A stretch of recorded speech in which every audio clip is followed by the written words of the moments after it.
Bismillahirrahmanirrahim. Assalamualaikum warahmatullahi wabarakatuh. Alhamdulillahirabbil alamin. Wassalatu wassalamu ala asrafil anbiya'i wal mursalin wa ala alihi wa sahbihi Rasulullah ajma'in, amma ba'du. Allahumma salli ala sayyidina Muhammad wa ala ali sayyidina Muhammad. Alhamdulillah, baiklah saudaraku, mari kita lanjutkan pelajaran kita tentang nama dan sifat Allah yang ke-50, yakni Asy-Syahid, yang maha menyaksikan dan disaksikan. Kata Asy-Syahid ditemukan sebanyak 35 kali dalam Al-Quran, masing-masing menunjukkan kepada sifat Allah, para nabi, malaikat, pemelihara, umat Nabi SAW yang gugur di jalan Allah, yang menyaksikan kebenaran atas makhluk Allah, teladan dan sekutu. Makna dasar Asy-Syahid adalah kehadiran, pengetahuan, informasi, dan kesaksian. Imam Ar-Raghib berkata, syuhud dan syahadah bermakna hadir untuk menyaksikan, baik dengan mata kepala atau dengan mata hati. Namun, kadangkala hanya bermakna hadir. Kata madhar, tempat hadir, juga diberi makna masyad, tempat penyaksian. Bentuk jamak masyad adalah masyahid. Sebagai contoh, masyahid al-hajj adalah tempat-tempat mulia yang didatangi oleh para malaikat dan orang-orang baik atau abrar. Allah maha menyaksikan segalanya. Baginya tidak ada sesuatu yang tersamar atau tersembunyi.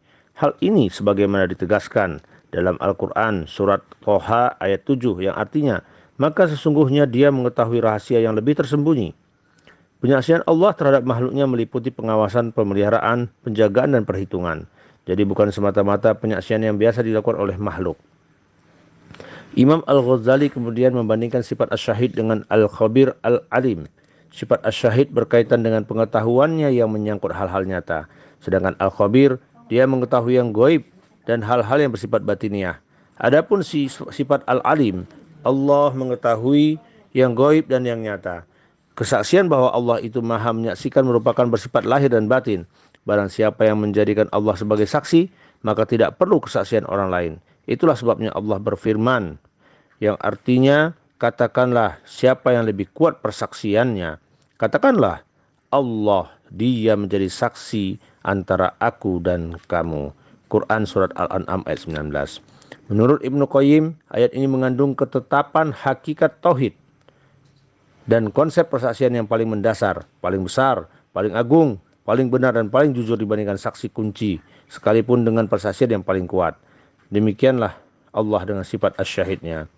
Saudaraku, Ibnu Umar radhiyallahu pernah mengatakan, seseorang tidak mencapai tingkatan ilmu mulia sehingga ia tidak lagi dengki dengan orang lain yang lebih tinggi ilmunya, tidak menghina orang lain yang lebih rendah ilmunya, dan tidak mengharapkan imbalan harga tertentu atas ilmu yang ia ajarkan. Tahdzib Hilyatul Auliya.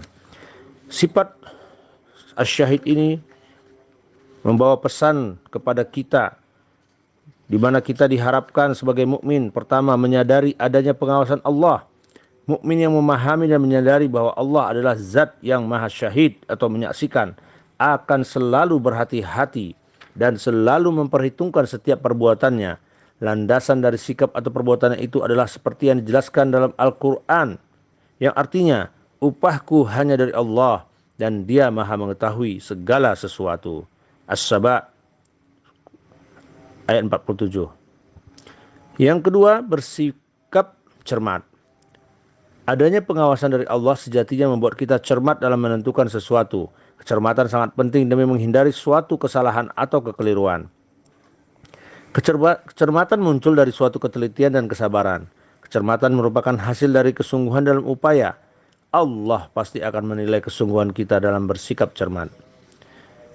Saudaraku, sifat Asy-Syahid ini harus menjadi sumber landasan sikap dan mental kita dalam kehidupan sehari-hari ini, dengan cara memperlihatkan sikap dan perilaku yang terpuji di hadapan Allah tanpa perlu mengharap pujian dari orang lain. Yang kedua, bersikap cermat dalam menentukan sesuatu.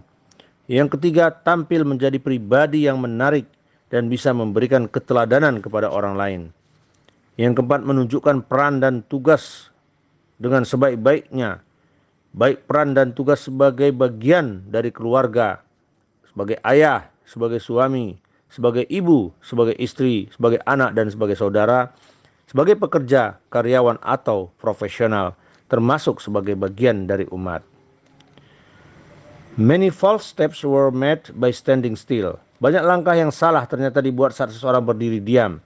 Seandainya Anda terdampar di tengah padang pasir luas tanpa tepi, berdiam diri cenderung akan menghadapi masalah dan resiko yang lebih besar. Sedangkan mengambil sebuah langkah ke satu arah adalah awal dari sebuah solusi atau jalan keluar.